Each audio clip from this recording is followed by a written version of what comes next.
चीज़ें की हैं और हमने 100 जो टेस्टर्स हैं उनको हमने काम पे लगा दिया है ब्लॉकचेन के लिए। और आज हम लोगों ने टेस्टिंग जो है, वो जो परीक्षण है वो हमने पूरा किया है। और उसकी में जो हम लोगों को जो चीज़ें पता चली हैं और मैं आपके साथ भी वो साझा करूंगी।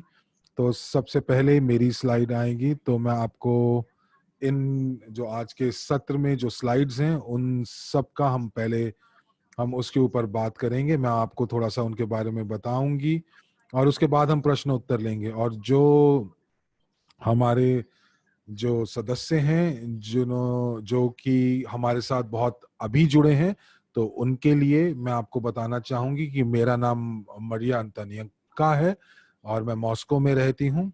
मैं 20 साल से वित्त विभाग में, मुझे 20 साल का अनुभव है और मैं अपनी इस सत्र में ब्लॉकचेन प्रौद्योगिकी का कार्यान्वयन विभाग की मैं प्रमुख हूँ।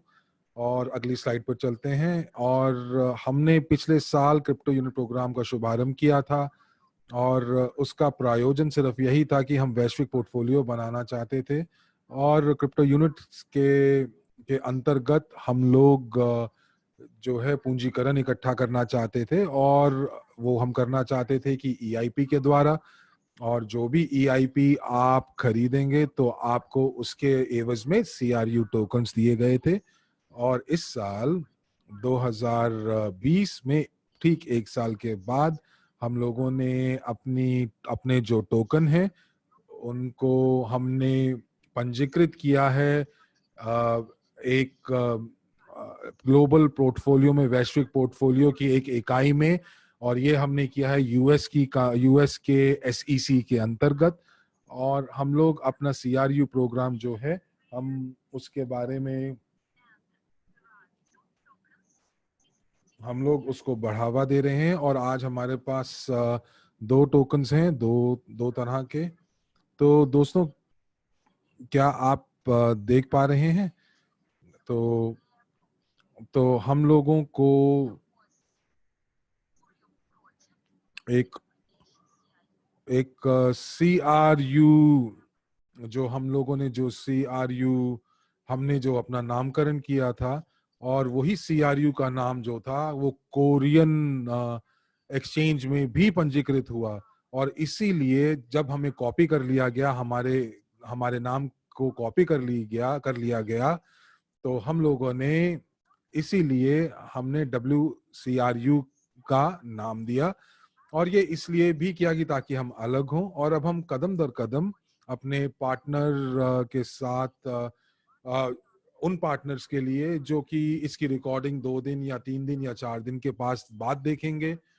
और वो पार्टनर, वो सदस्य जो हमारे साथ 2019 से जुड़े हुए हैं, वो किसी भी महीना हो सकता है 2019 में। तो जो वर्ल्ड क्रू टोकन है, हम लोग इसके बारे में बात करेंगे 1 नवंबर से। तो आज की तारीख में ये उपलब्ध नहीं है, इसको खरीदा नहीं जा सकता। और ये जो है, ये नए टोकन की बिक्री है, ये शुरू होगी 1 नवंबर से। और आज जो हमारे पास है वो हमारा है और हमें इससे कोई अलग नहीं कर सकता। और हम लोगों ने क्रिप्टो यूनिट प्रोग्राम के अंतर्गत हमने बोनस पॉइंट्स जो अर्जित किए हैं, ये सब चीजें जो हैं वो हमारे पोर्टफोलियो में हैं। और जो भी हमारी निवेश हैं, जो सोने की खान में, फिल्म उद्योग में, बसाल्ट टेक्नोलॉजी में, परिवहन के नव परिवर्तन के साधन जो हैं, ये सब हमारे साथ रहेंगे और भविष्य में ये बढ़ते जाएंगे। तो चलिए, आइए अगली स्लाइड के ऊपर चलते हैं। आप लोगों के साथ हम लोगों ने ये देखा कि हम लोगों ने बहुत मेहनत की और फरवरी 2020 में हम लोगों ने अपनी खुद की ब्लॉकचेन बनाई। और 7 अक्टूबर से जो हमारी जो ब्लॉकचेन है, जो क्रिप्टो यूनिट है, उसका परीक्षण किया है। उसका परीक्षण करने वाले 100 लोग थे, 100 टेस्टर थे। हम लोगों ने उनको सीआरयू टोकन्स दिए और उसके बाद हम लोगों ने ये हमने इसका निरीक्षण किया कि ये क्या यूएनटीबी में परिवर्तित होते हैं कि नहीं।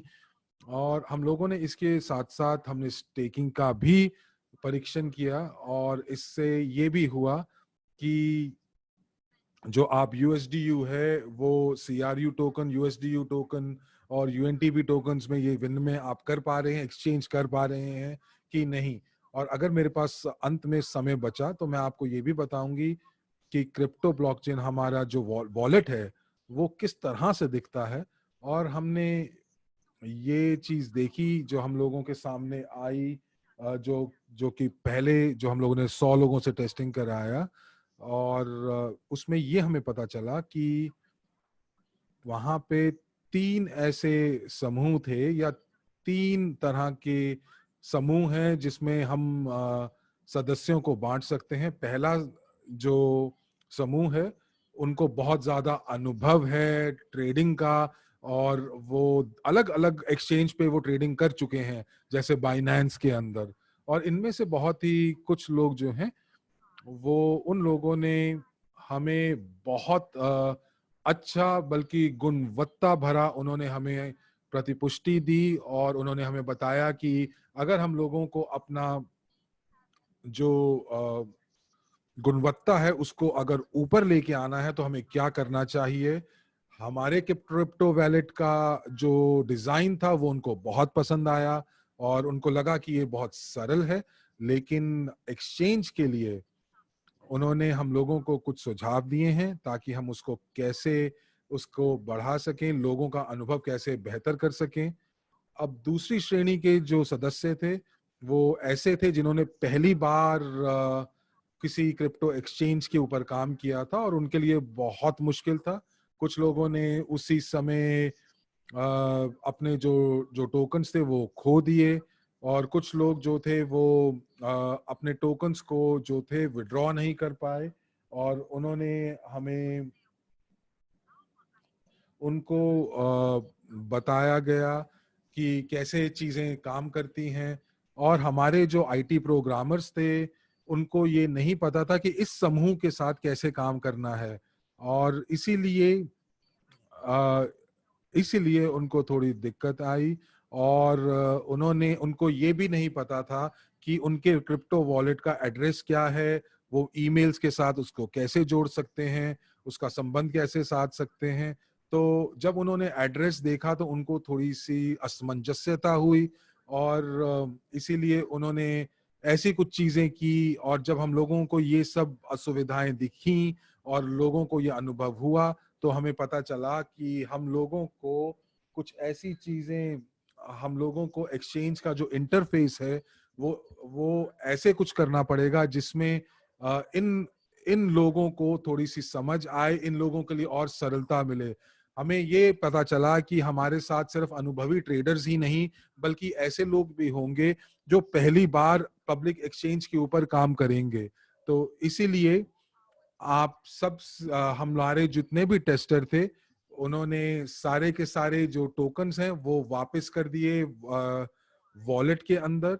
और उसके बाद हम लोगों ने ये देखा कि किस टेस्टर को सबसे ज्यादा यूएनटीबी और सीआरयू टोकन्स मिलेंगे, और सबसे बढ़िया ट्रेडर और सबसे बड़ा निवेशक कौन है। और इसमें हम लोगों को तीसरा समूह दिखा जिन्होंने एक्सचेंज के अंदर काम ही नहीं किया, और उन्होंने अपनी अपनी आवेदन तो जरूर दिया कि वो टेस्टर बनना चाहते हैं, और उन्होंने इवेंटी के दौरान हम लोगों को अपनी सहमति भी दिखाई। लेकिन अंत में कुछ लोग उनके पास और ये जो समूह था ये ऐसा समूह था जो कि बहुत जो हमारे लीडर्स हैं, जो शीर्ष लीडर्स हैं, और क्योंकि उनके पास वक्त की कमी होने की वजह से वो 1 से लेके 15 तारीख तक वो एक्सचेंज के अंदर वो आ ही नहीं सके। और इनके अंदर वैलेंटीन, एंड्रे और मीला भी थे, और हम लोगों ने उनके साथ बातचीत की, मीटिंग की, और हमने पूछा कि क्या आप लोगों ने एक्सचेंज का परीक्षण किया, और उन्होंने बोला कि ये 10 दिन उनके लिए बहुत ज्यादा थे, और उन्होंने कहा कि हम लोगों ने इसके ऊपर ट्रेड नहीं किया, लेकिन हम लोगों ने स्टेकिंग जरूर की है, और ताकि हम लोग क्रू की स्टेकिंग करें ताकि यूएनटीबी उनको मिल सके। लेकिन जब मैंने उन्हें दिखाया कि कुछ दिनों के अंतराल पर उन्होंने अगर कुछ अपने वॉलेट के ऊपर भी नहीं गए और उनके अंदर अगर वो स्टेकिंग का बटन भी नहीं दबाते हैं तो स्टेकिंग नहीं हो पाएगी। और उसी समय उन्होंने मुझसे प्रश्न पूछा कि मुझे कितना यूएनटीबी मिलेगा और मुझे किस तरह से यूएनटीबी मुझे वापस मिलेगा, मुझे कितने स्टेकिंग के बाद कितने अंतराल पे कितना यूएनटीबी वापस करेगा। तो देखिए आज के समय में क्योंकि हम लोग निरीक्षण कर रहे हैं और हम लोग टेस्टिंग कर रहे हैं, तो इस समय तो हम आपको नहीं बता सकते। तो इस समय पूरे 100 में से सिर्फ 4 लोगों को 100 लोगों के जो जो टेस्टरों का समूह था उसके अंदर में से सिर्फ 4 लोगों ने स्टेकिंग का बटन दबाया और उसी से उनको CRU मिले। तो देखिए इस स्लाइड के ऊपर मैंने इसीलिए आप लोगों के लिए ये चीज सरलता से मैंने प्रस्तुत की है कि किस तरह से हमारे टेक्निकल टोकन्स जो हैं वो ब्लॉकचेन पे काम करते हैं। ब्लॉकचेन क्या होता है? ब्लॉकचेन एक समूह है ब्लॉक्स का, और जब ये ब्लॉक्स कंप्यूटर के अंतर्गत जाते हैं, सर्वर के अंतर से जाते हैं, तो वो उनकी प्रतिपुष्टि करते हैं। और ये जो सर्वर्स या जो ये कंप्यूटर हैं जो इसकी प्रतिपुष्टि करते हैं हर एक लेन देन की, तो हर एक लेन देन की जो जो जो जो सूचना होती है वो ब्लॉकचेन के अंदर वो 5, 10 या 15 सेकंड में नहीं, सिर्फ आधे सेकंड में होती है, जैसा कि इस स्लाइड के ऊपर लिखा गया, सिर्फ आधे सेकंड में। और आधे सेकंड के अंदर एक ब्लॉक बनता है, और एक ब्लॉक के अंदर 10,000 तक ट्रांजैक्शंस या लेन देन हो सकते हैं, जिसके अंदर P2P की ट्रांजैक्शंस या लेन देन हो सकता है, या किसी का वॉलेट से लेके किसी और का हस्तांतरण हो सकता है। तो हर तरह की जो लेन देन है, 10,000 लेन देन का आधे सेकंड में एक ब्लॉक बनता है। और इसकी जो गति है वो हर आधे सेकंड पे एक ब्लॉक बनता है। और जो इसका पुरस्कार है वो है 40 यूएनटीबी टोकन का पुरस्कार। तो ये जो 40 टोकन जो आते हैं हम उनको कहाँ आवंटन करें? तो ये जो हैं ये नोड्स के ऊपर इनकी प्रतिपुष्टि करते हैं, और जैसे ही आप CRU टोकन्स को आप जैसे ही CRU टोकन्स को आप स्टेकिंग करते हैं तो उसमें से 95% जो है वो CRU की स्टेकिंग में चला जाता है, और जो 5% है वो सिर्फ और सिर्फ वैलिडेटर्स को जाता है। और ये जो टोकोनॉमिक्स है ये सिर्फ अंग्रेजी भाषा में उपलब्ध है, और क्योंकि हम लोग बहुत सारे दस्तावेज को अनुवाद करने की कोशिश कर रहे हैं, तो आप गूगल ट्रांसलेट का इस्तेमाल कर सकते हैं। आप टोकोनॉमिक्स को आप कॉपी करें और उसके बाद आप गूगल ट्रांसलेट पे उसको आप देख सकते हैं कि आपको पता चले कि टोकोनॉमिक्स आखिर में है क्या। और मैं आपको बहुत विस्तार से बताना चाहूंगी कि यूएनटीबी क्या है, और इसका मैं उदाहरण बिटकॉइन की माइनिंग से दूंगी। तो बिटकॉइन की जो माइनिंग होती है, जो खनन होता है, वो i6 से होता है। और ये ऐसे कंप्यूटर्स हैं या एक ऐसे माइनर्स हैं जो बहुत तेज गति के हैं, और इनका जो हार्डवेयर है, इसका हार्डवेयर जो है ये एक एक आपके जो कंप्यूटर है उसकी तरह से ही है, लेकिन उसके अंदर जो जो ब्लॉकचेन का जो कंप्यूटर है उसके अंदर बहुत सारी प्रक्रियाएं हैं वो जो चल रही हैं। शायद उसके अंदर 20 या 30 माइक्रो प्रोसेसर्स लगे हुए हैं, और वो कुछ गणना करते हैं, और उन गणना से और उनके कार्य क्षमता से वो एक बिटकॉइन जो है वो बनता है। जो बिटकॉइन का जो खनन होता है, जो एक ब्लॉक का जो खनन होता है, वो एक ब्लॉक के अंदर 6.25 बिटकॉइन निकालता है, और हमारे ब्लॉक के अंदर वो 40 जो टोकन है वो निकालता है। तो जब बिटकॉइन जब शुरू हुआ था तो वो पहले 50 बिटकॉइन एक ब्लॉक को देते थे। तो 10 साल पहले उन्होंने बदल के उसको 10 बिटकॉइन पर ब्लॉक का हो गया, प्रति ब्लॉक हो गया। लेकिन आज वो सिर्फ 6.25 है। क्यों क्यों ये कम होता जा रहा है? क्योंकि पहले उनकी जो प्रक्रिया थी वो पहले 50 थी, फिर वो 20 हुई, फिर वो 10 हुई और अब 6.25 है। हमारे ब्लॉकचेन के अंदर हम लोगों को ये हार्डवेयर खरीदने की जरूरत नहीं है। ये हार्डवेयर i6 जिसको बोला जाता है, ये बहुत महंगा है। और जो कुछ भी हमने अपने ब्लॉकचेन के ऊपर करना है, वो सब चीजें जो हैं हम लोग उसको स्टेकिंग करते हैं। और जो यूएनटीबी जो है उनका जो खनन होगा वो नोड्स के मदद से उनका खनन होगा। और जो हमारे सीआरयू टोकन है वो i6 की तरह काम करेंगे। तो अगर मैं 25,000 सीआरयू को स्टेक करती हूं तो इसका मतलब ये है कि मैं 25,000 i6 खरीद रही हूं और उसके बाद अपने एक माइनिंग फार्म के साथ मैं उसको जोड़ूं। ये बहुत ज्यादा मुश्किल वाली बात है। और हमारा जो माइनिंग फॉर्म है वो, क्योंकि हमारे पास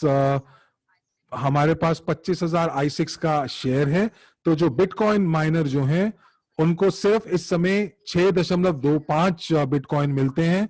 और उसके बाद उनका जो आवंटन है वो सभी i6 में बटा जाता है। और उसके बाद हमारे जो केस के अंदर भी ऐसा ही होता है।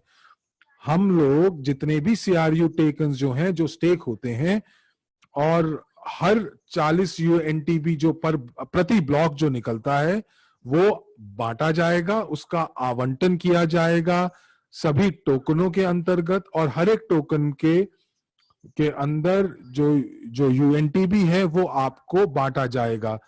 तो यानी कि अगर आप 4 लोग स्टेक कर रहे हैं तो इसका मतलब ये नहीं है कि आपको 10 टोकन मिलेंगे इस 40 के।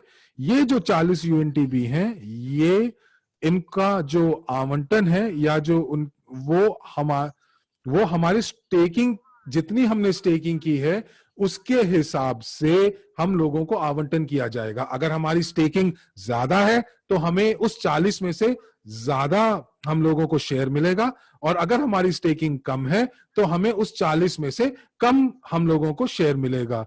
तो इसका मतलब यह हुआ कि आप जितना स्टेकिंग करेंगे, यूएनटीबी जो 40 यूएनटीबी जो प्रति ब्लॉक निकल रहे हैं उसके अंदर से हर 4 लोगों को जो मिलेगा वो इस हिसाब से मिलेगा कि आपकी स्टेकिंग कितनी है। तो अगर हम लोगों ने इन दिनों के अंदर जब यूएनटीबी जब इस मॉडल को मैंने बात की एंड्रे हेवरातिव के साथ, और जब एंड्रे, मीला और वैलेंटीन ने जब स्टेकिंग नहीं की, तो हम लोगों ने ये गणना करनी शुरू की कि 40 यूएनटीबी प्रति आधे सेकंड के हिसाब से मतलब हुआ कि आप और 24 दिनों के अंदर हम लोगों के हर 24 दिन के अंदर जो यूएनटीबी है वो 6 मिलियन के आसपास होती है। 6 मिलियन और 9 लाख, तो यानी कि 7 मिलियन यूएनटीबी जो है वो हमारे नोड से हर 24 दिन में बनते हैं। और जो ये 7 मिलियन टोकन जो हैं, 7 मिलियन टोकन प्रतिदिन, माफ कीजिएगा, ये सभी सीआरयू के अंदर बांटे जाएंगे जिन्होंने स्टेकिंग की होगी। तो अगर हम इसकी गणना करते हैं कि बिल्कुल कितने 100 या 1000 सीआरयू के हिसाब से कितना हम लोगों को मिलने वाला है स्टेकिंग का, तो ये हिसाब करना बहुत मुश्किल है। तो अगर आप हमारे टोकनॉमिक्स को ध्यान से अध्ययन करेंगे तो आपको पता चलेगा कि अगर आप एक सीआरयू स्टेक करते हैं तो आपको हर प्रति सेकंड 40 यूएनटीबी तो निकल रहे हैं। लेकिन जो हम लोगों ने जो देखा कि 100 लोग, उनमें से सिर्फ 60% लोग जो हैं वो अपने वॉलेट्स के अंदर आए हैं, उन्होंने वॉलेट्स को सक्रिय किया, और 60 में से सिर्फ 4 लोगों ने ही स्टेकिंग की। तो पहले कुछ हफ्तों के अंदर या कुछ महीनों के अंदर जो यूएनटीबी में जो कमाई है वो बहुत ज्यादा होगी, और यूएनटीबी जो है वो बहुत तरल है, तो आप उसको बेच भी सकते हैं। अगर आप उसको हर आधे सेकंड में अपने वॉलेट में आप उसको प्राप्त करते हैं, तो आपके पास बहुत बड़ा एक पैकेज सीआरयू का हो जाएगा, और आप अपने यूएनटीबी जो है, जो हर यूएनटीबी में अगर आप भेज सकते हैं कि एक्सचेंज में भेज दीजिए, एक्सचेंज में भेज दीजिए। आप शायद दिन में हर सेकंड में कर सकते हैं, या आप हर दिन में एक बार कर सकते हैं, आप कॉफी पीते पीते कर सकते हैं। लेकिन मैंने ये चीजें जो हैं आपको बताया है कि जो यूएनटीबी का जो जारी करना की जो प्रक्रिया है वो क्या है।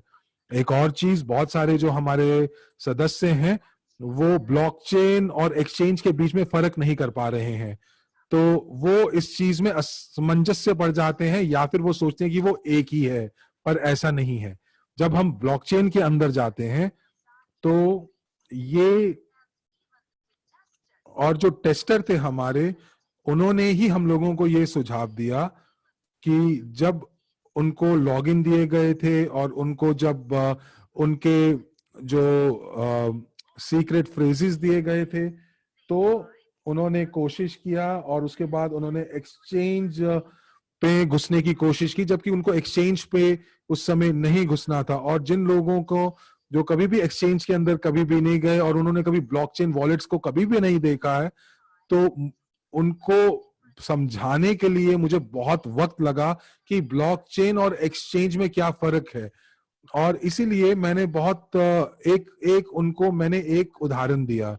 तो अगर हम बिटकॉइन का एक एग्जांपल लेते हैं, उदाहरण लेते हैं, तो बिटकॉइन जो है वो 10 साल से एक ही इकाई पे है, और बिटकॉइन की जो एक्सचेंज है, ब्लॉकचेन है माफ कीजिएगा, उन्होंने बहुत सारे क्रिप्टो वॉलेट जो हैं वो उन्होंने जारी किए हैं।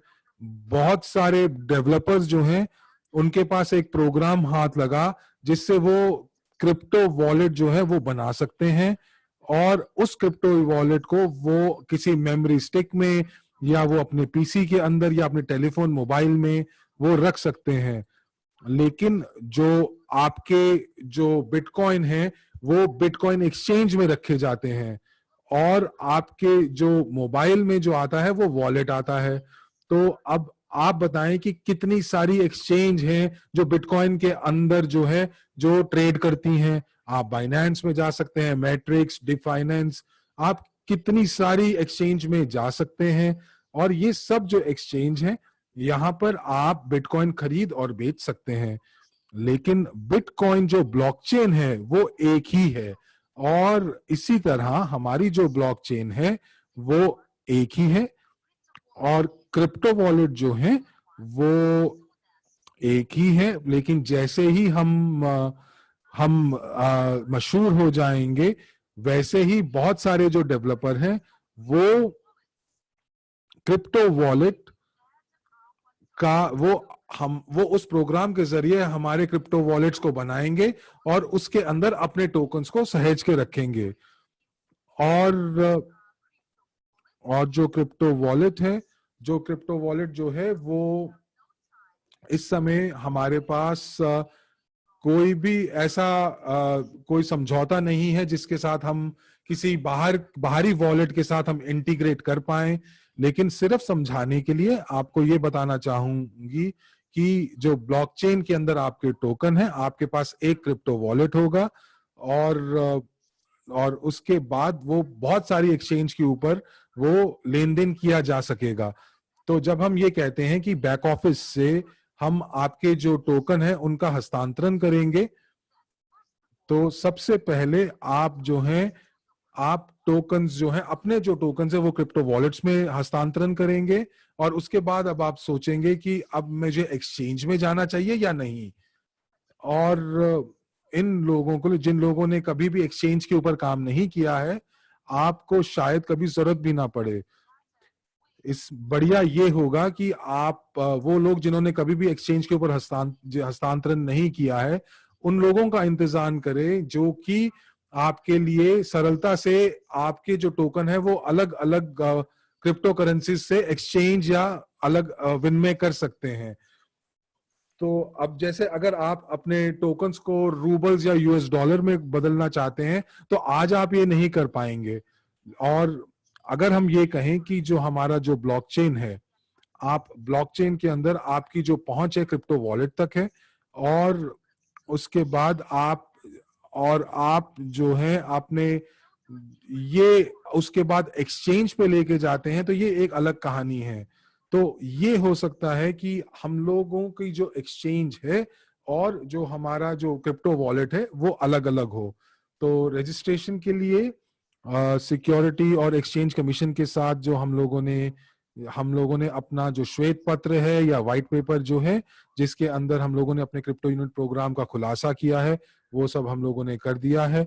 और जो हमारे जो जो चिन्ह होगा वो हमारे टोकन्स के अंदर वो WCRU के नाम से जाना जाएगा। इसको टिकर भी कहते हैं। और इसीलिए आप ध्यान रखें कि जिन लोगों ने हम लोगों को पिछले मार्च में हम लोगों के साथ जुड़े हैं, या जो जो पार्टनर जो हैं वो हमारे साथ नवंबर में जो जुड़े हैं, वो हमारे साथ जितने भी पैकेज खरीदेंगे वो WCRU से ही खरीदेंगे। और WCRU का जो लॉकिंग या लॉकिंग पीरियड है वो 365 दिन की है। और 365 दिन के बाद उनकी जो अनलॉकिंग है वो शुरू होगी। और आप जैसे कि स्लाइड के ऊपर देख पा रहे हैं कि पहले आधे साल के लिए 1% होगी 30 दिन के लिए, और उसके बाद उसके बाद 161 दिन में सभी कुछ जो है वो अनलॉक हो जाएगा। तो एसईसी क्या करता है, और एसईसी ने हम लोगों को मंजूरी दी है कि हम लोग अपने जो पाठ्यक्रम है हम उनको बेच सकें। और उसके बाद हम जो बेचने के बाद हम लोग टोकन्स को एक उपहार के रूप में दें, लेकिन अब ये जरूरी नहीं है। और हम लोग क्या कर सकते हैं, हम लोग जो सिक्योरिटी टोकन्स हैं, जो सुरक्षा टोकन है, वो हम सीधा यूजी पे बैक ऑफिस के यूजी पे के अंदर हम कर सकते हैं।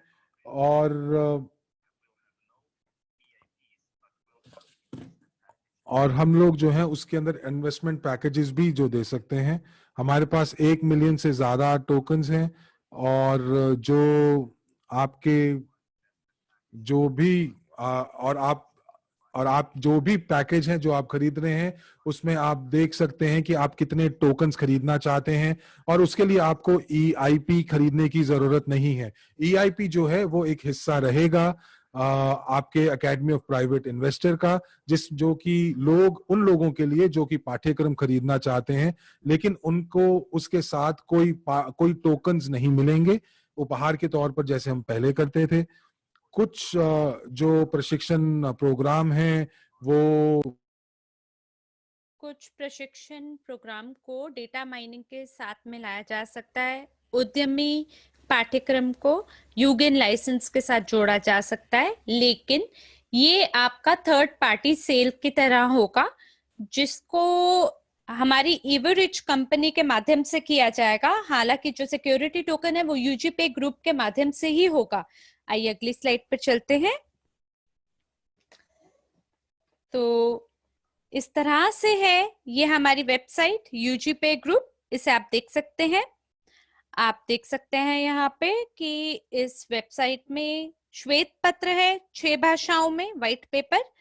और मैं सभी भागीदारों को धन्यवाद देना चाहूंगी जिन्होंने ध्यान किया कि जब भी आप डाउनलोड करते हैं इस फाइल को तो बुलेट पॉइंट कई आपस में मिश्रित थे।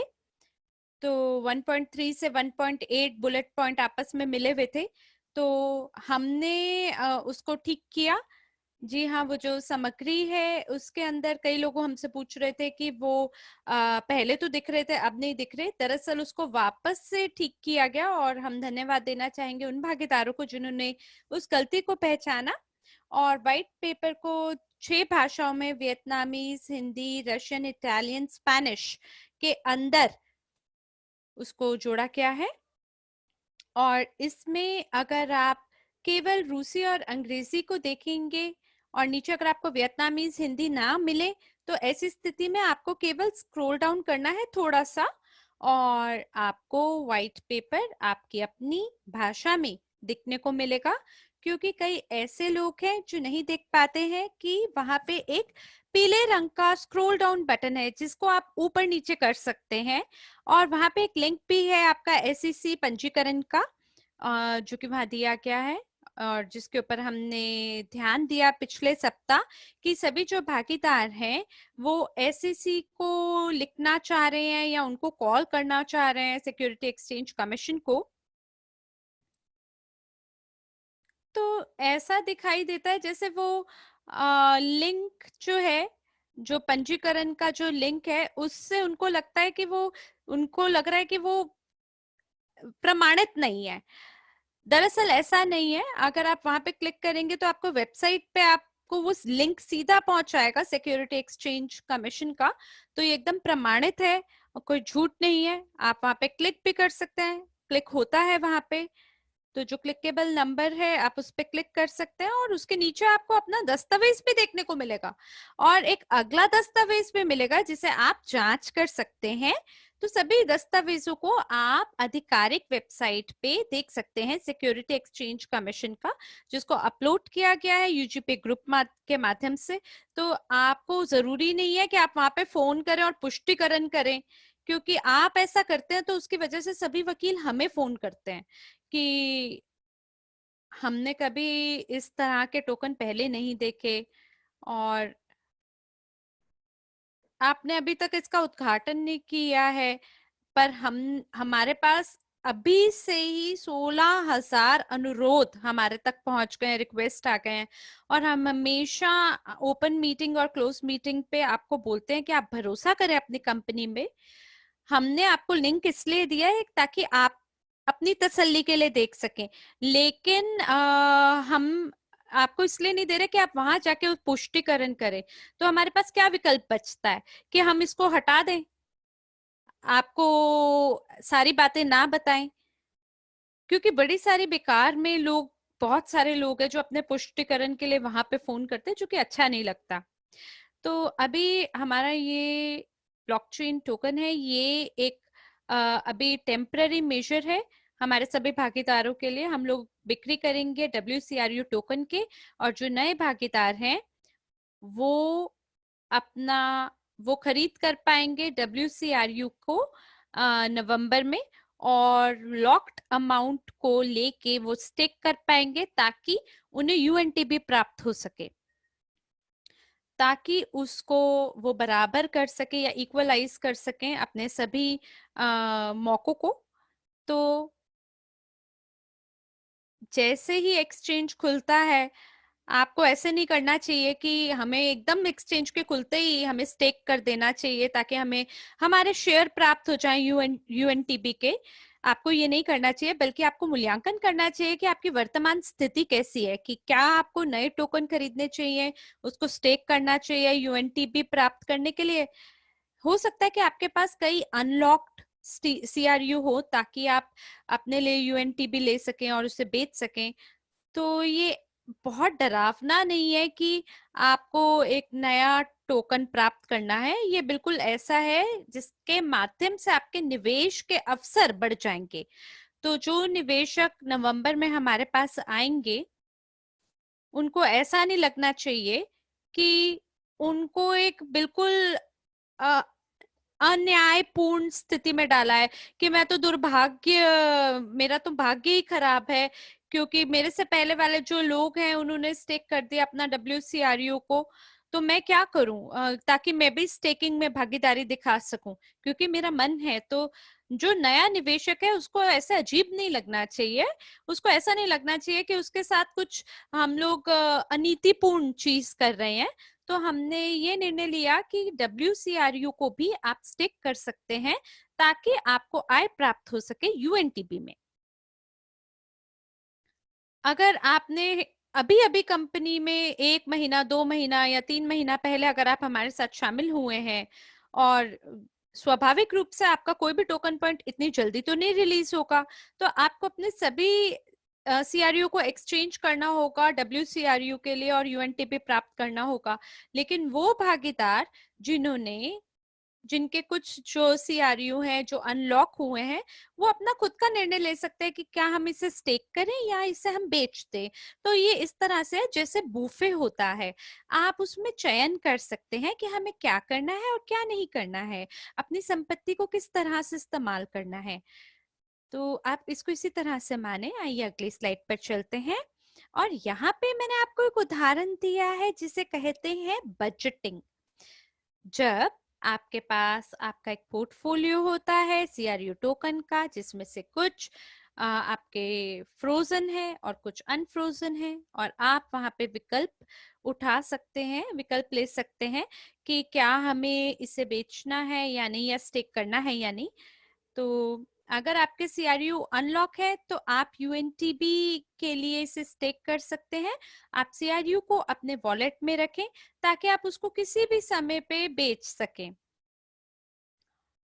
और मान लीजिए कि अगर आपको कोई तरल संपत्ति चाहिए तो आप उसे बेच सकते हैं, या आप उसको पीयर टू पीयर बेच सकते हैं। मैं दोबारा दोहराती हूँ, जो अनलॉक्ड सीआरयू है उससे कर सकते हैं आप। क्योंकि कई लोग मुझे बोलते हैं कि हमारे कई निजी संबंधी है, मेरे पोते हैं, मेरे दादाजी हैं, दादी माँ है, क्या होगा अगर उनके साथ कुछ हो जाता है, कुछ उनके साथ दुर्घटना हो जाती है, तो क्या वो अपने टोकन को अपने पोतों तक दे सकेंगे, बांट सकेंगे उसे।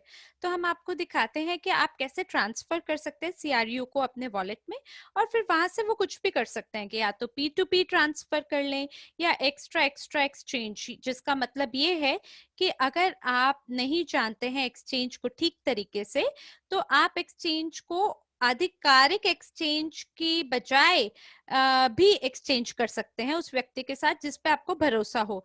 जैसे आप उसे बोल सकते हैं कि मैं आपको 1000 सीआरयू दे रहा हूँ और आप मेरे को ट्रांसफर कर दीजिए। तो हो सकता है कि आने वाले कुछ महीनों में हमारा जो एक सीआरयू वो $1 की कीमत का हो जाए। आने वाला समय ऐसा भी हो सकता है। तो वो लोग जिनके पास WCRU फ्रोजन है, वो उसे स्टेक कर सकते हैं यूएनटीबी प्राप्त करने के लिए। या आप समझिए कि कैसे आप एक्सचेंज कर सकते हैं अपने जो फ्रोजन सीआरयू है उसको, ताकि आपको WCRU प्राप्त हो जाए।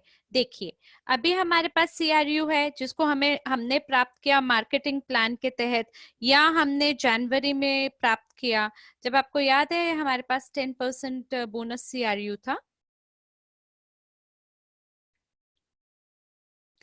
और याद है आपको जब हम भारत आए और हमें हमारे टिकट के लिए 30,000 का सीआरयू कंपनसेशन के रूप में प्राप्त हुआ था।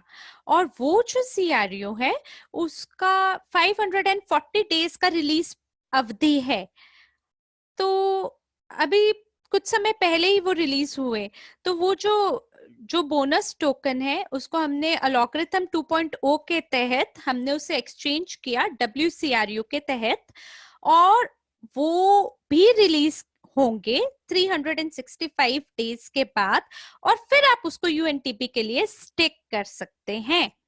तो आप देख सकते हैं कि जो फ्रोजन अवधि है उसको आप कम कर सकते हैं 1 साल तक या 10-11 महीने तक। तो ये आपके लिए क्या है, एक बूफे की तरह है। आपको अपने पोर्टफोलियो का मूल्यांकन करना है, आपको समझना है कि किस प्रकार के उसमें टोकन है, और फिर आपको समझना है कि किस प्रकार की क्रियाएं आगे आपको करनी है जो आपके सीआरयू टोकन है उसके संबंध में। और अगर आप कोई नए व्यक्ति हैं कंपनी में, तो आप ये समझिए कि क्या आपको अनलॉक्ड सीआरयू एक्सटर्नल एक्सचेंज में खरीदने हैं या ईआईपी को खरीदना है लॉक्ड सीआरयू के साथ। यकीनन, मैं दोबारा बोलता हूं, जो ईआईपी है वो आपका शैक्षिक सूचनात्मक उत्पाद है। जब तक आपका एक्सचेंज लॉन्च नहीं होता, तो आपके पास केवल एक ही विकल्प होगा, वो होगा कि आप ईआईपी खरीदें, लॉक्ड सीआरयू प्राप्त करें बोनस के रूप में।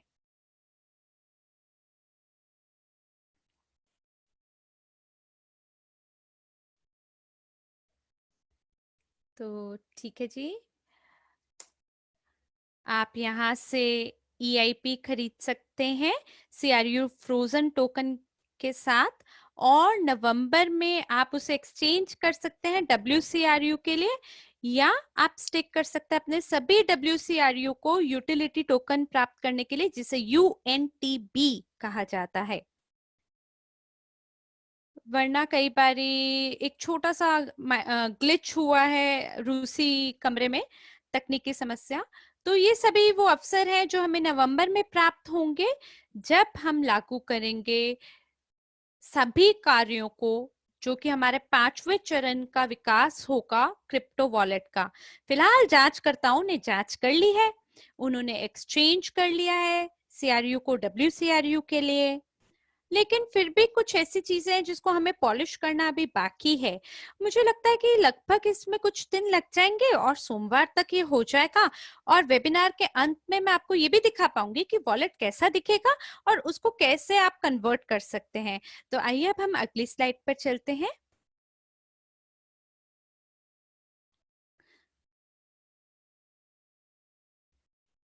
मेरे ख्याल से आपने कोशिश करी होगी अपने खुद के तालिका बनाने में, CRU स्टेकिंग की ये जो तालिका है इसको समझा होगा। और कई लोगों ने मुझे लिखा भी कि अगर मुझे पहले पता होता तो मैं ये नहीं करता या वो नहीं करता। देखिए, अभी जो रिलीज CRU टोकन है उसको आप स्टेक कर सकते हैं दो तरीकों से।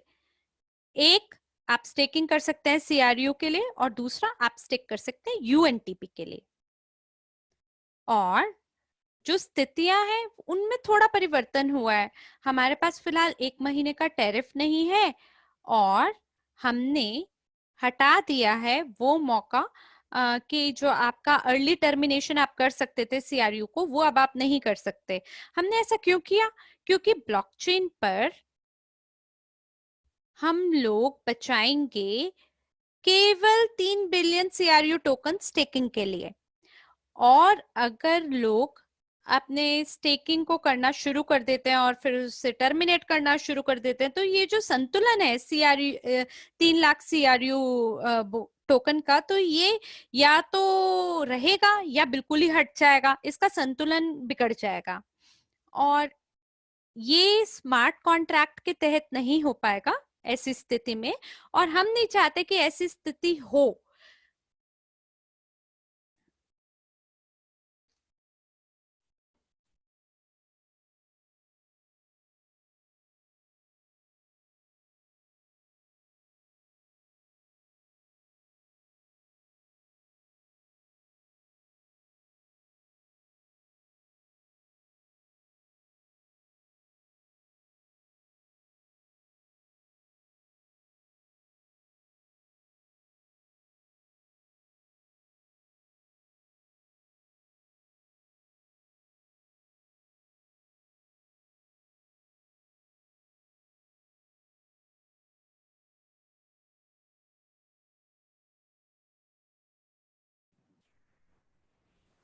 और EIP के अंदर अगर आपको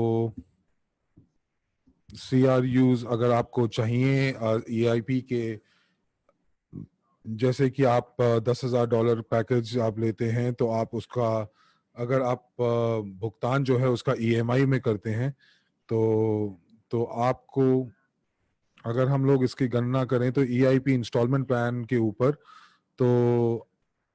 तो आपका जो क्रिप्टो यूनिट का जो मूल्य है वो 14 सेंट्स का होगा। और जब आप भुगतान करेंगे तो आपको जो है 10,000 ब्लॉक्ड CRU मिलेगा। तो अनलॉक्ड CRU के लिए तो वो अलग कहानी है। तो मुझे लगता है कि अगर मेरे पास 10,000 अनलॉक CRU हैं, तो मैं उसको इस हिसाब से खर्च करूंगी कि 1,000 जो है वो 3 महीने की स्टेकिंग के लिए चला जाएगा, और फिर 1,000 जो CRU हैं वो 6 महीने, और फिर 12 महीने, और इसी तरह। और मेरी जो, मैं इसलिए ये ऐसा करना चाहती हूँ क्योंकि मैं लालची नहीं होना चाहती हूँ। बहुत सारे जो हमारे जो जो पार्टनर्स हैं वो स्टेकिंग को 36 महीने के लिए करना चाहते हैं, और उसके बाद उन्होंने उसके लिए इवेंटी स्टेकिंग के लिए उन्होंने अपनी बाकी के सारे जो EIPs हैं, माफ कीजिएगा, बाकी की सारी जितनी भी स्टेकिंग है वो उन्होंने तोड़वा ली थी। और इसीलिए मतलब अब आप ये देख लीजिए कि आप 3 साल के अंदर जो आप इवेंटी प्लान के अंदर आप स्टेकिंग करेंगे, तो उसके अंदर आपके पास सिर्फ और सिर्फ आप उसको तोड़वा नहीं सकते हैं।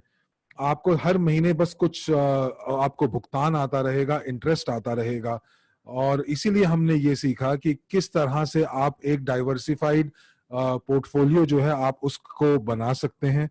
और कुछ जब जैसे ही हम लोग स्टेकिंग कुछ लॉन्च करते हैं, जिसको शुरुआत करते हैं, तो वो डाइवर्सिफिकेशन के बारे में बिल्कुल भूल ही जाते हैं। और वो अपने जितने भी उनकी जो पूंजी होती है वो किसी ने मुझसे एक ही चीज के अंदर डाल देते हैं। तो कुछ ने किसी ने लिखा है कि सिर्फ 7,000 जो CRU हैं वो ही हम स्टेक कर सकते हैं। बिल्कुल, जो 3,000 टोकन जो हैं वो बिल्कुल भी स्टेकिंग नहीं की गई थी, और वो 3,000 टोकन जो थे वो हमने किसी और चीज के लिए रखे थे। तो अगर आप उनको बेचना चाहते हैं तो आप बेच सकते हैं। तो 3,000 टोकन्स जो हैं वो हमने, जो CRU थे, उनकी हमने स्टेकिंग नहीं की थी। तो ये जो आवंटन है ये क्या देता है, 3 महीने के अंदर आपको इसका जो कुछ भाग है उसको आप अनस्टेक कर सकते हैं, और या तो आप उसे बेच सकते हैं या स्टेक कर सकते हैं UNTB में, या कुछ और कर सकते हैं, या किसी और को भेज सकते हैं। और ये सुनिश्चित करेगा कि बदले में ये आपको दे तिमाही राजस्व, यानी क्वार्टरली रेवेन्यू आपको ये देगा। लेकिन मान लीजिए अगर आपको इसकी आवश्यकता नहीं है कि आप हर 3 महीना में आप कुछ प्राप्त करें कुछ बेचने के लिए, तो आप इवेंटी स्टेकिंग का विकल्प को चुन सकते हैं, और 4% प्रति माह के हिसाब से आप रुक सकते हैं इंटरेस्ट के रूप में प्राप्त करने के लिए। या आप एक इस प्रकार का जटिल जो चक्र है कंपाउंड इंटरेस्ट का, उसका भी निर्माण कर सकते हैं। आपको याद होगा कि हमने जब मास्टर प्रॉफी किया था तो हमने चक्रवर्ती ब्याज यानी कंपाउंड इंटरेस्ट के बारे में जाना था, और हम लोग पहले सोच भी नहीं सकते थे कि ये किया भी जा सकता है स्टेकिंग में, क्योंकि ये बिल्कुल इस तरह से है जो असीमित आपको आय कमा कर देती है, मनी मेकिंग मशीन की तरह। तो आपको अपना इंटरेस्ट प्राप्त होता है अनलॉक्ड CRU के रूप में, और आप उसको वापस से स्टेक करते हैं। उसके बाद जो कुछ CRU है वो रिलीज हो जाते हैं थोड़े समय के बाद, फिर आप उसको दोबारा से स्टेक करते हैं UNTB प्राप्त करने के लिए, और फिर UNTB को भी आप दोबारा से बेच सकते हैं। तो देखिए कितने सारे विकल्प हो गए आपके लिए यहाँ पे। और अगर आप बेचना नहीं चाहते हैं अपने CRU को एक तत्काल लाभ प्राप्त करने के लिए, मान लीजिए 20 सेंट नवंबर के अंदर, तो ऐसी स्थिति में आप चुन सकते हैं उस पूरे को स्टेक करना, ताकि आपका अपना खुद का भाग्य उदय करने वाला चक्र यानी व्हील ऑफ फॉर्च्यून आपका आपके लिए शुरू हो जाए। और आपको ये जो सभी टैरिफ हैं ये करने की जरूरत नहीं है। जैसे कुछ लोग बोलते हैं कि आप इसे स्टेक कर सकते हैं महीने के सारे दिन, ताकि आपको स्टेकिंग इनकम प्राप्त हो सके हर दिन। और ये आपको इतना बड़ा चक्रवर्ती ब्याज यानी कंपाउंड इंटरेस्ट देता है, इंटरेस्ट पे इंटरेस्ट, इंटरेस्ट पे इंटरेस्ट, इतना अद्भुत हो जाता है कि आपका पैसा जो है वो आपके बच्चों के लिए पैसे का जन्म करेगा, और उनके बच्चों के लिए पैसे का जन्म करेगा, और जन्म पे जन्म, पैसे का जन्म पे जन्म, ये पहिया जो है ये चलता चला जाएगा। तो अगर आप टर्मिनेट करना चाहें अपने कॉन्ट्रैक्ट को, तो आप अपने जो ब्याज है उसको बेच सकते हैं। और एक और चीज, अगर आप विड्रॉ करना चाहते हैं या अनस्टेक करना चाहते हैं अपने CRU को, तो जब आपकी अवधि खत्म हो जाती है, ऐसी स्थिति में 72 घंटा लगता है अनस्टेकिंग के लिए, जब तक वो जो पैसा है वो वापस आपके क्रिप्टो वॉलेट में नहीं आ जाता। कई लोग ये भी पूछते हैं कि वो जो 3 बिलियन CRU टोकन है उनका क्या। देखिए, ये जो 3 बिलियन CRU टोकन है, जब ये समाप्त हो जाएंगे तो क्या हमारे जो टोकन है वो स्टेकिंग पे रहेंगे बिना ब्याज के 2 या 3 साल के लिए? नहीं, ऐसा नहीं होगा।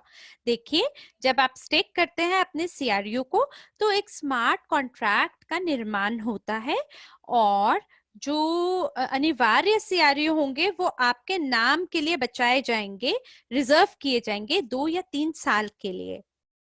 मान लीजिए नवंबर में अगर हमारे पास 1 बिलियन CRU अनलॉक्ड हैं कुल मिला के, और अगर लोग उसको 24 महीना के लिए स्टेक कर देते हैं, तो ऐसी स्थिति में वो जो CRU स्टेक अकाउंट होगा, खाता होगा, जिसमें 3 बिलियन CRU होंगे, आप उसमें देख सकते हैं 24 गुणा 2.5%, ये हुआ 60%, 0.6 बिलियन CRU इसको रिजर्व कर दिया जाएगा आपके लिए।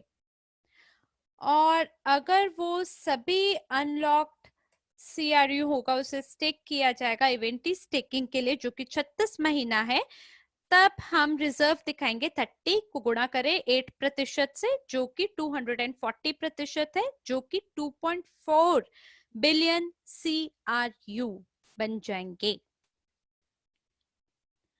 और ये जो वितरण है, यानी ये जो डिस्ट्रीब्यूशन है, जैसे ही ये CRU को आप स्टेक करेंगे या इसे रोकेंगे, या तो ऐसी स्थिति में ये रिजर्व में हो जाएंगे, जिसको आप 3 साल के अंदर इसे स्टेक करेंगे। और यहाँ पे अगर आप CRU को, मतलब जो पहले आओ पहले पाओ वाली स्थिति चाहते हैं, तो आप जो आपका अनलॉक्ड CRU है आप उसे स्टेक कर सकते हैं जब तक आपका 3 बिलियन उपलब्ध है भविष्य के स्टेकिंग के लिए, तो ये आपको उपलब्ध रहेगा। और जैसे ही CRU रुक जाएंगे, आप CRU को CRU के लिए स्टेक नहीं कर पाएंगे और केवल एक ही विकल्प रह जाएगा आपके पास, UNTB के लिए ही। और ये जो स्टेकिंग है CRU को CRU के लिए, ये केवल अनब्लॉक्ड CRU के लिए ही है। जो ब्लॉक्ड वर्ड CRU है ये केवल UNTB के लिए है। मुझे आशा है कि आपको अभी तक समझ आ गया होगा। आइए अगली स्लाइड पर चलते हैं। मुझे उदाहरण बहुत पसंद है, जैसे कि आप देख पा रहे हैं यहाँ पे। तो आइए कुछ और उदाहरणों की ओर देखते हैं। एक भागीदार मान लीजिए 2019 में उनके पास लगभग 6% टोकन का है जो कि अनब्लॉक्ड है। तो ये 7वें या 8वें महीना में, जब हर महीना इन्हें अनब्लॉकिंग 1.5% का प्राप्त होगा, और वो भागीदार जो हमारे साथ शुरुआती समय से हमारे साथ हैं, तो ये जो बूफे है CRU का CRU से या CRU का UNTB से, ये वो टोकन जो ब्लॉक्ड हैं 540 के लिए, उनको हम ये सुझाव देंगे कि आप इसे एक्सचेंज करें WCRU में और उसको स्टेक करिए UNTB के लिए।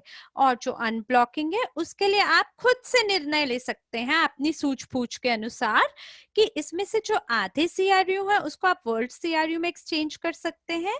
और इसके साथ आपको गणना भी करना चाहिए नए समय अवधि का अनब्लॉकिंग के लिए। नया एक्सचेंज आपका CRU का WCRU में, और 365 दिन में आपके WCRU जो आपके CRU वो स्टेक किए जा सकते हैं।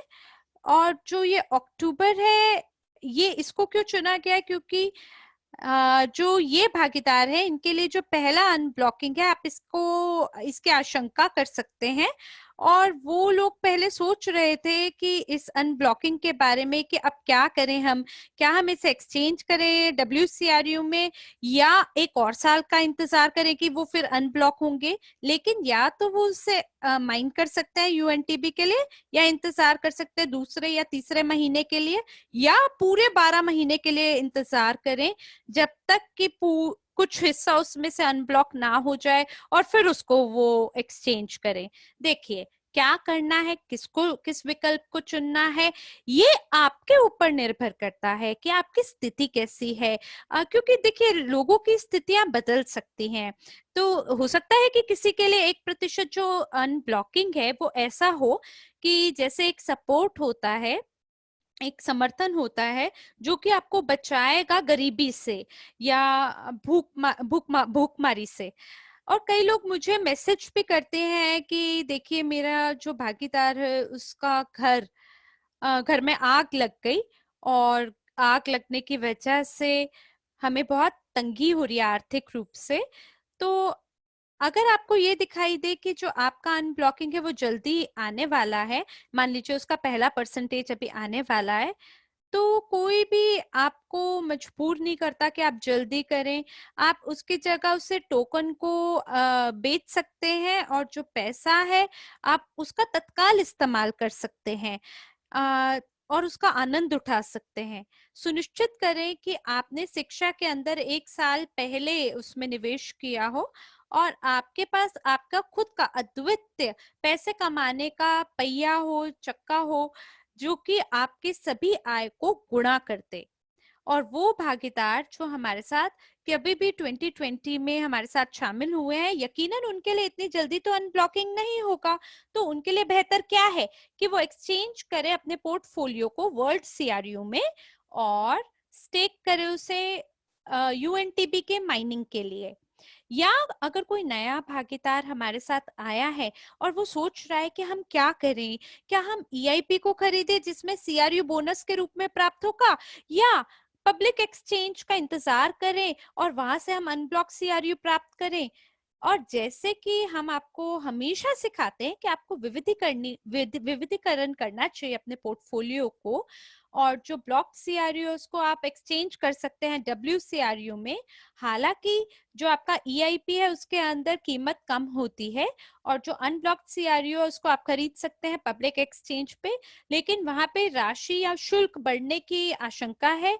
तो अगर आप एक निवेशक हैं और अगर आप ढूंढ रहे हैं निवेश के अवसरों को, और अगर आपका जो पूंजीगत आय है अगर आप उसको बांटना चाहते हैं अलग अलग क्षेत्रों में कि मुझे ये भी चाहिए, ये भी चाहिए, ये भी चाहिए, क्योंकि ये तो नियम है विविधीकरण यानी डाइवर्सिफिकेशन का, लेकिन ये आपको केवल और केवल अपनी सूझबूझ से करना है।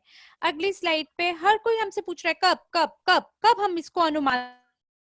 तो अब आइए हम मानचित्र देखते हैं कि हम लोगों का जो पहला जो टेस्टिंग जो राउंड था क्रिप्टो यूनिट्स का, क्रिप्टो वॉलेट्स का, उसमें हमें ये पता चला है कि हम लोग हमारे जो पार्टनर्स हैं उनको थोड़ा वक्त लगेगा कि वो किस तरीके से वो सरलता से एक्सचेंज के ऊपर काम कर सकते हैं। और इस चीज को काम इसके चीज के ऊपर काम करने के लिए तो हम लोगों को कुछ इसको बेहतर करना है। और इसीलिए हम लोग जो प्रोग्राम कोड है और जो इस एक्सचेंज का जो प्रोग्राम कोड है, हम इसको ऑडिट कराएंगे। और हम लोगों ने ऑडिटर्स के साथ काम करना शुरू कर दिया है।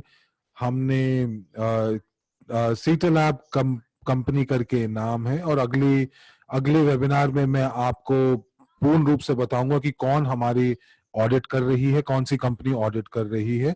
ये जो कंपनी है जो ऑडिट कर रही है, ये बैंक्स, ऑनलाइन पेमेंट्स पार्टनर्स, इन सब का ऑडिट करती हैं। और ये जो है वो देखते हैं कि ये जो एक्सचेंज है वो बाहरी आक्रमणों से किस तरह से अपने आप को बचाती है। तो हम लोगों ने इनके साथ पिछले हफ्ते से काम करना शुरू किया है। हमने अपने प्रोग्राम कोड, अपनी वेबसाइट, इन सब की पहुंच जो है उनको दी है। और हमारे जो क्रिप्टो वॉलेट्स जो हैं उनके बारे में हमने उनको पूरा प्रोग्राम के बारे में बताया है। और हम लोगों को ये ऑडिट की क्यों जरूरत है? ये ऑडिट इसलिए जरूरी है क्योंकि उसके बाद हमारी एक्सचेंज के पास एक प्रमाण होगा कि ये जो एक्सचेंज है ये हमारे पास एक टेक्निकल हमारे पास प्रमाण पत्र होगा कि जो डीडॉस अटैक से या डीडॉस आक्रमण से बचाव कर सकता है। और जितनी भी संपत्ति इस एक्सचेंज के अंदर है, चाहे वो क्रिप्टो करेंसी के रूप में हो या वो कॉइन्स के अंदर हो, तो वो सब चीजें जो हैं वो सुरक्षित हैं। और हम लोग अपनी पब्लिक एक्सचेंज जो है इसको बिना इंश्योरेंस के हम इसका शुरुआत नहीं करेंगे। और इंश्योरेंस लेने के लिए हम लोगों को टेक्निकल ऑडिट की एक बहुत जरूरी है। और उन्होंने हमसे 1 महीना नहीं 3 हफ्ते मांगे हैं। और 3 हफ्ते के बाद वो लोग हमें एक प्रमाण पत्र देंगे कि हमारी जो एक्सचेंज है वो सुरक्षित है। और उसके बाद हम लोग कोशिश करेंगे कि हम लोग ये कोशिश करेंगे कि कोई भी अगर ऑडिटर्स हमें कुछ सुझाव देते हैं तो हम लोगों को उसको कार्य में लेके आना पड़ेगा। जब वो अपनी रिपोर्ट देंगे, हम उसके बाद हम लोग अपनी जो एक्सचेंज है वो डाल सकते हैं। लेकिन अगर ऑडिटिंग के बाद हम लोगों को कुछ सुझाव मिलते हैं और उसके ऊपर अगर हमें काम करना पड़ेगा तो उसमें शायद थोड़ी देर लग सकती है। तो आइए वापस रोड मैप के ऊपर आते हैं, मानचित्र के ऊपर आते हैं और देखते हैं कि हम लोगों की जो स्टेकिंग थी वो हम लोगों ने बैक ऑफिस में देने की सोची थी। लेकिन चूंकि जो हमारी जो हालात जो हमारे अंदरूनी एक्सचेंज के साथ हुआ और उसमें जितने भी जो हमारे जो शेष राशि थी वो बिल्कुल गिर गई, तो हम लोगों को ये पता चला कि हमारे जो भी टोकन है उसको हमें ब्लॉकचेन के ऊपर माइग्रेट करना बहुत जरूरी है। और इसीलिए हमारे जो आईटी डिपार्टमेंट है वो इस समय सभी शेष राशि या बैलेंसेस को ठीक कर रहा है। और मुझे लगता है कि जो भी स्टेकिंग के बाद जो आप लोगों को इंटरेस्ट नहीं मिला है वो सब आपको दिए जाएंगे। और और अगले हफ्ते के अंत तक ये सब चीजें पूरी हो जाएंगी और जो भी बैलेंसेस हैं उन सब का जो है वो हम लोग मिला देंगे। और हम ये देखेंगे कि कुछ जिन लोगों को अक्रूवल्स अगस्त के भी नहीं मिले वो उन सब की जो स्टेकिंग है उसको हम खत्म कर देंगे।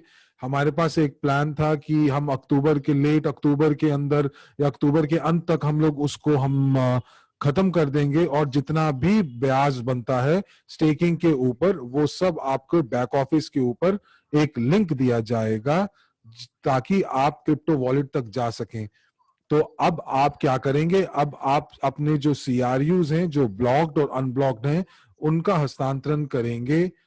आप के जितने भी बोनस पॉइंट्स हो या आपकी जितनी भी खरीद हो ये सब के सब जो हैं आपके क्रिप्टो वॉलेट के अंदर जाएंगी और आपको उनको क्रिप्टो वॉलेट के अंदर हस्तांतरण करना पड़ेगा। तो अगर अब हम ये देखें कि अगर जिस तरह से हर एक टेस्टर जो था वो क्रिप्टो वॉलेट तक नहीं पहुंच पाया था, तो इसीलिए हम लोग कुछ दिनों का इंतजार करेंगे ताकि अधिकांश हमारे जो सहमालिक हैं वो अपने CRU का हस्तांतरण जो है वो ब्लॉकचेन के ऊपर कर लें। हम लोग उसके लिए वेबिनार्स का आयोजन करेंगे, हम लोगों तक पहुंच बनाने की कोशिश करेंगे। और जिस दिन हमें दिखेगा कि हम लोग कि अधिकांश जो हमारे सदस्य हैं उन लोगों ने हस्तांतरण कर लिया है, उसी के बाद ही हम जो UNTB का जो जारी करने की जो तारीख है उसके बारे में बताएंगे। अगर कहीं कोई कुछ उनको समझ नहीं आया, और आप देख ही रहे हैं कि जो सबसे ज्यादा लोग जिनको दिक्कत आई थी वो हमारे शीर्ष मैनेजर्स हैं। तो इसीलिए हम लोग ये मानेंगे और ये चाहेंगे कि हर एक जो है वो अपना हस्तांतरण कर लें और उनको सारी प्रक्रिया की समझ आ जाए। अब उसके बाद हम स्टेकिंग की बात करते हैं। जो स्टेकिंग है CRU के लिए और UNTB के लिए, जब हम UNTB को हम जारी कर देंगे तो उसके बाद हम 5 और 7 दिनों का और इंतजार करेंगे ताकि वो लोग जो लोग हमारे साथ जुड़ रहे हैं उनको स्टेकिंग करनी आ जाए, उनको ये आ जाए कि जो CRU की स्टेकिंग है वो क्रिप्टो वॉलेट में वो कैसे करते हैं। तो हम लोगों ने क्रिप्टो एक्सचेंज क्यों खोली जिसमें UNTB है ही नहीं, तो वो इसलिए क्योंकि हम लोग देख पा रहे हैं कि ब्लॉकचेन के अंदर की कितने टोकन जो हैं वो स्टेक हुए हैं, और कितने जो हैं जो कितने भी यूएनटीबी जो हैं वो लोगों के अकाउंट में कितने हैं। और उसके बाद हम लोग अपनी प्रक्रिया शुरू करेंगे अपने साझेदारों के साथ, और उसके बाद हम पंजीकरण शुरू करेंगे एक्सचेंज के लिए।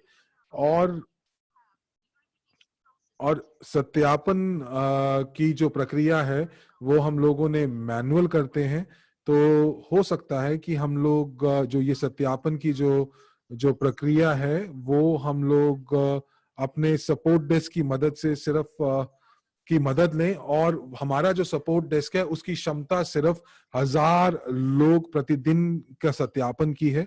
तो इसलिए जितने भी जो पार्टनर्स हैं जिन्होंने हमें टेस्टिंग के लिए आवेदन दिया था, उन्होंने ये कहा कि उनको पता है कि उनको अनुभव है एक्सचेंज के ऊपर काम करने का, लेकिन किसी भी जो भी टेस्टर था उनमें से किसी ने भी एपीआई की जो है एपीआई की जो की होती है वो किसी ने भी सक्रिय नहीं की थी। और इसीलिए जो जो ट्रेडिंग थी वो बहुत धीरे सी, और 1 घंटे में एक कभी कोई एक ऑर्डर डालता था तो उसके बाद अगर आपके पास सक्रिय 1,000 लोग हैं जो ट्रेडिंग कर रहे हैं, तो हम लोगों को बहुत दिक्कत आई। तो मुझे लगता है कि जब हम सत्यापन की प्रक्रिया कर लेंगे तो उसके बाद हम 2 बाजार खोलेंगे, जो कि सीआरयू से यूएसडीयू या यूएनटीबी से यूएसडीयू। देखिए, पब्लिक एक्सचेंज जो है वो तैयार है, उसके अंदर 12 करेंसी पेयर हैं जैसे ईओएस या बिटकॉइन। लेकिन जो टेस्टिंग है उसने हमें ये पता चला कि जो लोग जो हैं वो सीआरयू से यूएसडीयू में परिवर्तित करने में उनको दिक्कतें आ रही थी। लेकिन अगर वो सीधा ही बिटकॉइन और एरिथूरियम से शुरू करते हैं तो उनके जो टोकन्स हैं वो सब एक्सचेंज में गुम हो जाएंगे और वो कभी उनको नहीं मिलेंगे। तो इसीलिए ब्लॉकचेन के अंदर आपके अगर टोकन खो जाते हैं, चाहे आपने गलत एड्रेस डाला हो या आपने कुछ ऐसा किया हो कि वो आपके जो गंतव्य या जहां तक उसने बिटकॉइन ने पहुंचना था जिस एड्रेस तक, वो वहां तक पहुंचा ही नहीं, तो आपके सारे बिटकॉइन और सारे के सारे इथूरियम जो हैं वो शून्य हो जाएंगे। और इसीलिए हम लोगों ने पहले सीआरयू और यूएनटीबी के लिए ही हमने शुरुआत की है।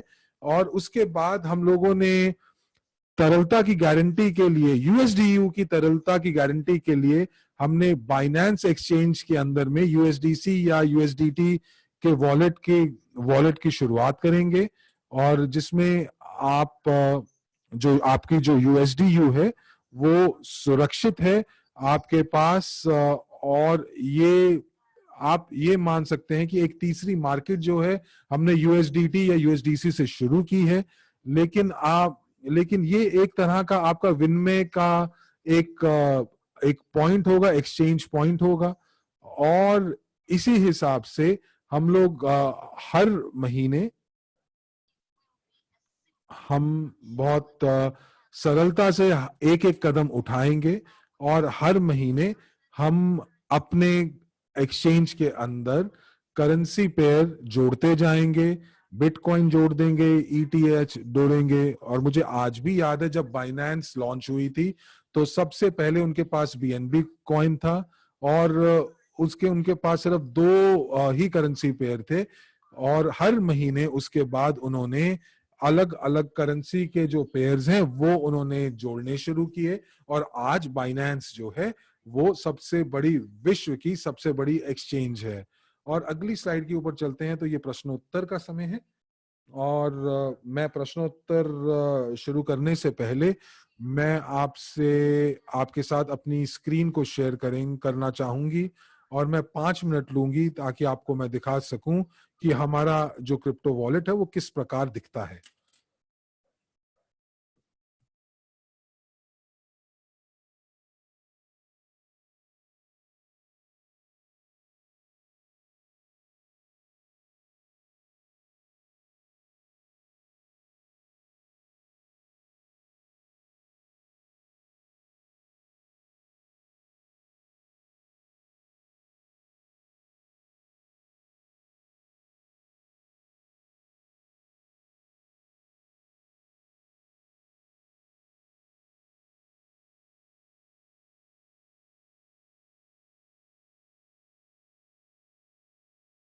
मैं स्क्रीन शेयरिंग करने की कोशिश कर रही हूँ, मुझे थोड़ा सा समय दीजिए।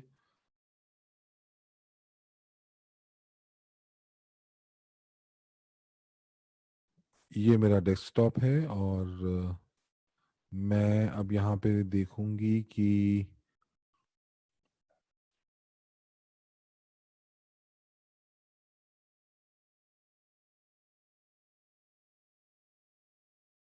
और मैं जूम इन करती हूँ और जैसे ही आप क्रिप्टो वॉलेट के ऊपर आते हैं तो आपको अपना सीड फ्रेज या एक गुप्त कोड जो है वो आपको डालना पड़ता है, जो कि आपके आपके अपने बैक ऑफिस में, व्यक्तिगत बैक ऑफिस में जो आप बना सकते हैं। उसके बाद एक 6 अंकों का पिन कोड आप बनाएंगे और उसके बाद आप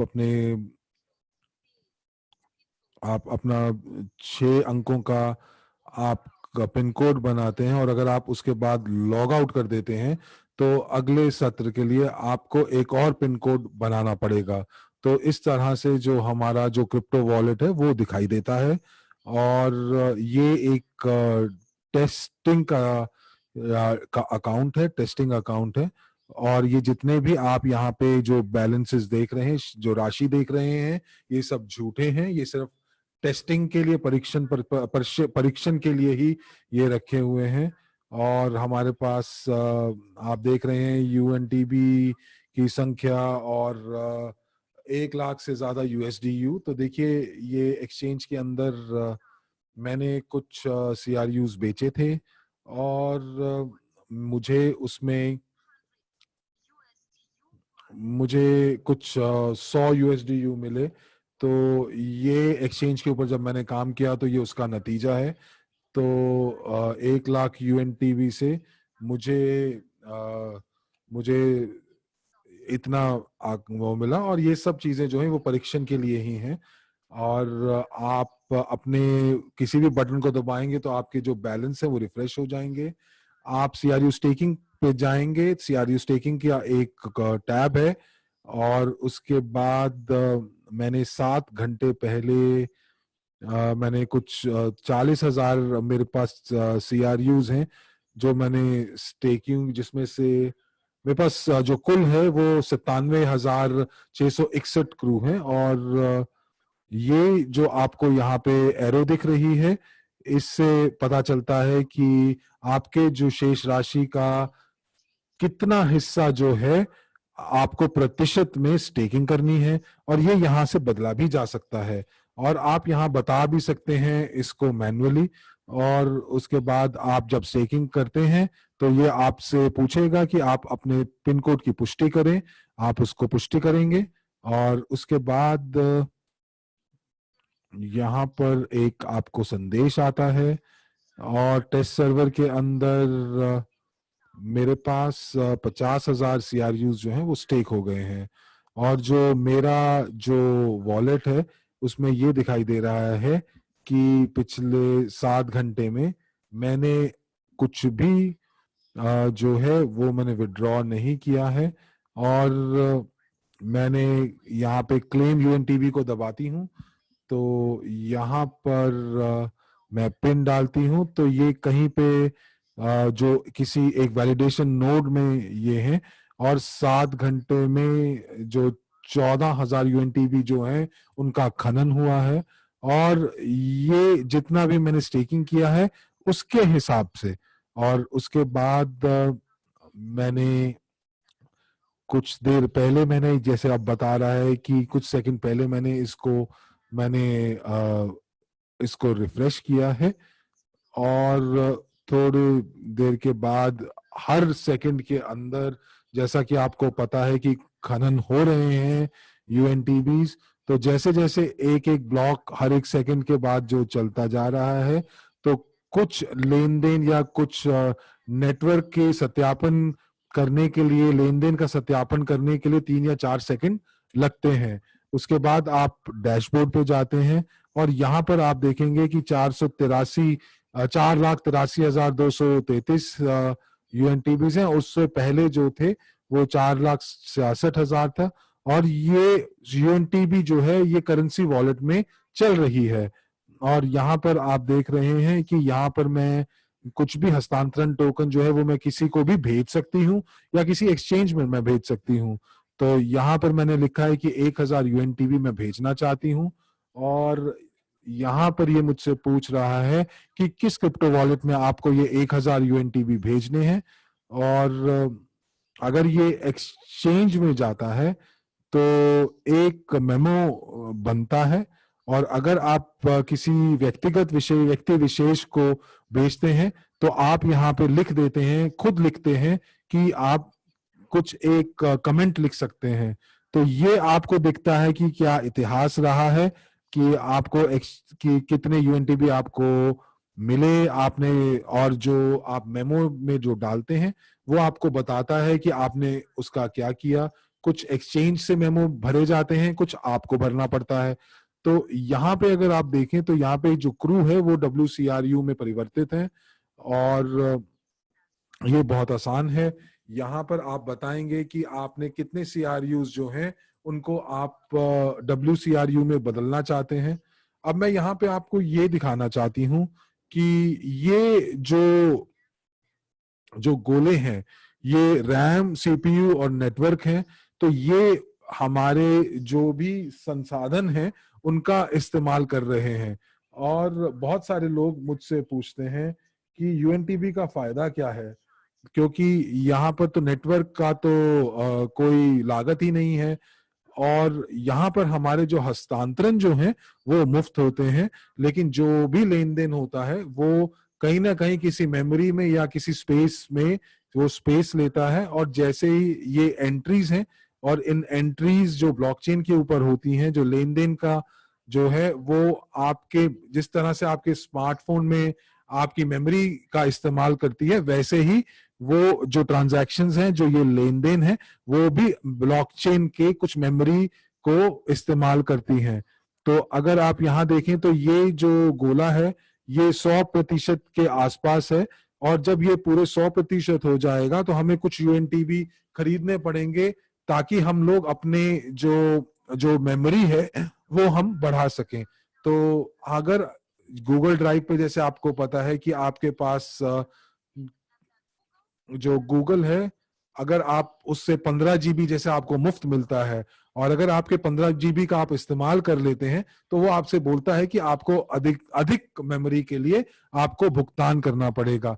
और उसी तरह आपके पास यहाँ पे भी संदेश आता है, और आप देखेंगे तो यहाँ पे आपको बताया जाएगा कि आप कुछ रैम खरीदना चाहेंगे, और यहाँ पे ये आपको अंकित करेगा कि आपको कितने यूएनटीबीज चाहिए। तो यहाँ पर आप देख पा रहे हैं कि ये मेरे पास सिर्फ 13.5 किलोबाइट जो है वो पड़े हुए हैं, और अगर मुझे इनकी जरूरत नहीं है तो मैं अपने वॉलेट का इस्तेमाल नहीं करना चाहती हूँ, तो हो सकता है कि मैं इन 13.5 KB को बेच के 3.5 यूएनटीबी जो है मैं मुझे मिल भी जाए।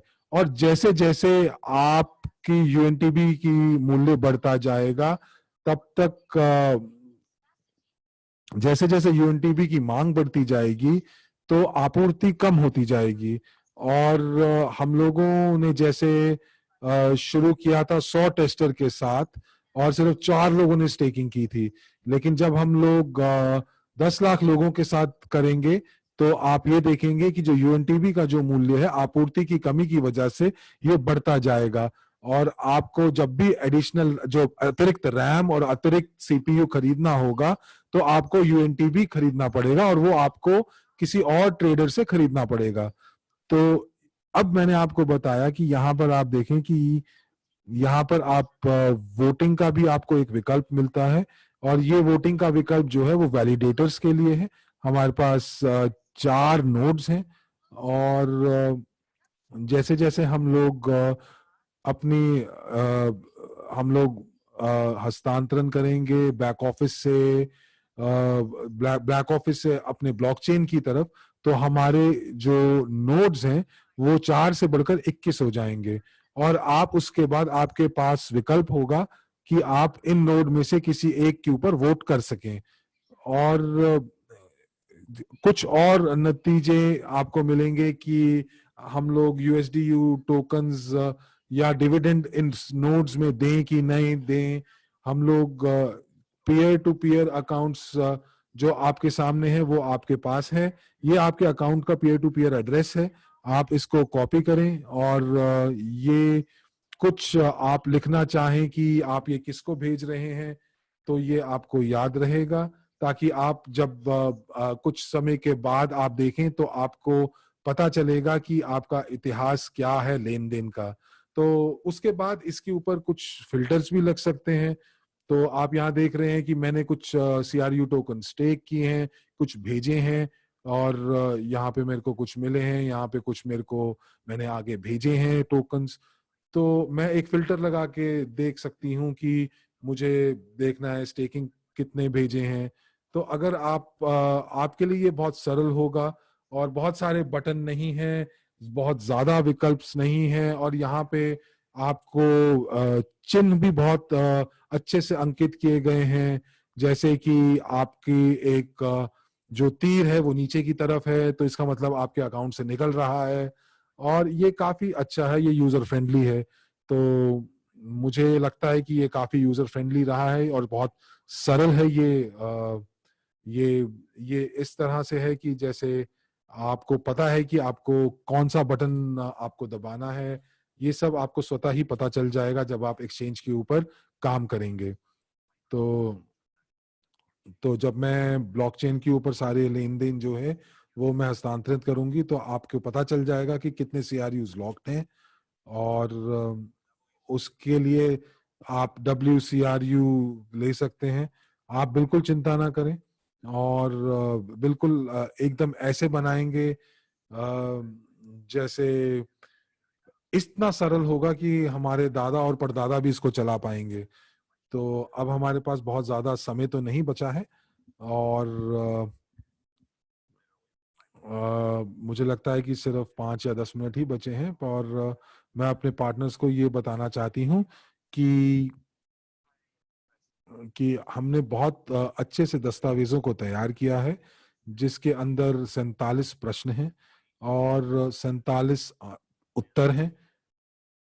और हम लोगों ने उन प्रश्न उत्तर को अपने जब जो हमारा जो बंद बैठक थी उसमें से ये 47 प्रश्न लिए गए हैं। और अभी के लिए जो आप देखेंगे इनको आप पढ़ पाएंगे बस सिर्फ रशियन भाषा में ही पढ़ पाएंगे। और ये जो 47 सबसे ज्यादा पूछे जाने सवाल और जवाब हैं। तो जिन लोगों को जो प्रश्न पूछ रहे हैं मुझे रशियन कक्ष में, तो मुझे लगता है कि आपने उस दस्तावेज को अभी नहीं पढ़ा है, क्योंकि आप वही प्रश्न जो हैं वो आप उसको बार बार दोहरा रहे हैं। और ये जो प्रश्न है आपके इस दस्तावेज में जो है वो आपके आपके पास वो उत्तर उपलब्ध है। और बहुत सारे जो लोग जो रशियन नहीं बोलते हैं, तो मुझे लगता है कि ये जो सबसे ज्यादा पूछे जाने वाले जो प्रश्न हैं इनका अनुवाद हम लोग बहुत जल्दी कर लेंगे हर एक भाषा के अंदर। और मैं रशियन कक्ष से बहुत सारे प्रश्न नहीं लूंगी, और बहुत सारे प्रश्नों का उत्तर जो है हम लोगों ने सेक्शन न्यूज बैक ऑफिस में उसका उत्तर दे दिया है। और अब मैं देखना चाहूंगी कि अगर कुछ प्रश्न जो हैं तो कोई भी जो प्रश्न है और कक्षों से देखना चाहूंगी। और मुझे पता है कि जो डेनिस जो है वो उन्होंने इस दस्तावेज को पढ़ लिया है। और अगर कुछ प्रश्न जो हैं वो दोहराए जा रहे हैं कि जैसे कि क्या मूल्य है क्रू का और ये सब चीजें, तो मुझे लगता है कि हमारे पास आप सारे के सारे प्रश्नों के उत्तर होंगे। और मैं अभी 1 घंटा लूंगी आपका, अगर प्रश्न उत्तर का जवाब मैं देना शुरू करूंगी। तो अभी हम देखेंगे कि अगर कोई प्रश्न ऐसा है जो कि बहुत अलग सा है तो हम उसको जरूर लेंगे। हमारे पास एक प्रश्न है जो पूछा जा रहा है कि माइनर्स के अकाउंट का क्या होगा, और जो लोग उम्र में कम हैं, क्या उनका भी जो वॉलेट है वो ब्लॉकचेन पे जाएगा। और हमारे पास प्रश्न है यूएनटीबी को लेकर कि कब तक यूएनटीबी जो है वो हम लोग खनन कर पाएंगे उनका। दोस्तों, आप टोकनॉमिक्स आपने नहीं पढ़ा है, आप टोकनॉमिक्स पढ़ें, और अगले 10 साल 2030 तक हम लोग यूएनटीबीज को जारी करते रहेंगे, और 4 यूएनटीबी जो है वो आखिरी साल में दिए जाएंगे। तो जो लोगों को जो भी हमारे वेबिनार के साथ हैं, और जो हमारे वेबिनार्स को देखते हैं और बैक ऑफिस में न्यूज़ पढ़ते हैं, तो उनको बहुत जानकारी प्राप्त होगी। तो मैं बस यही कहूंगी कि जब लॉन्च हो ब्लॉकचेन का, तो आप उसको बिल्कुल भी मत छोड़िएगा, और जितने भी तरल टोकन होंगे, और अपने दोस्तों को बुलाएं, अपने शहर मालिकों को बुलाएं, और उनको बताएं कि जो भी प्रश्न हैं वो पूछ सकते हैं उस समय।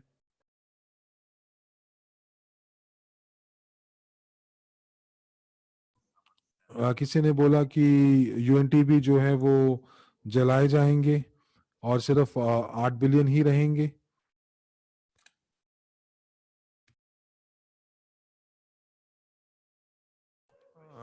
तो दोस्तों, मैं अब प्रश्न आपके सामने दोहराएंगी, और बहुत सारे प्रश्नों का मैं पहले ही उत्तर दे चुकी हूँ। तो मैं आपको बताती हूँ कि आपके पास 10 टोकन होंगे जो आपके वॉलेट्स में आएंगे, और और $1 जो है आपके बैक ऑफिस से काट लिया जाएगा। और क्योंकि हम लोग सेंट्स को हस्तांतरण नहीं कर सकते हैं, तो इसीलिए $1 जो कि न्यूनतम शुल्क है, वो आपके बैक ऑफिस से कट जाएगा, और मुझे नहीं लगता कि ये बहुत ज्यादा शुल्क है। और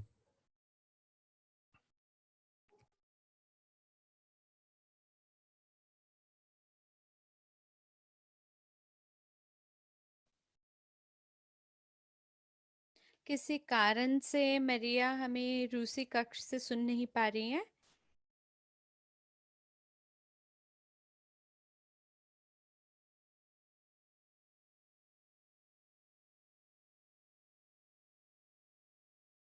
तो फिर भी हम लोग सबसे पहले जो हमारा दस्तावेज है उसको पहचाने, क्योंकि मरिया फिलहाल हमें सुन नहीं पा रही हैं किसी कारण से। तो मुझे जरा देखने दीजिए।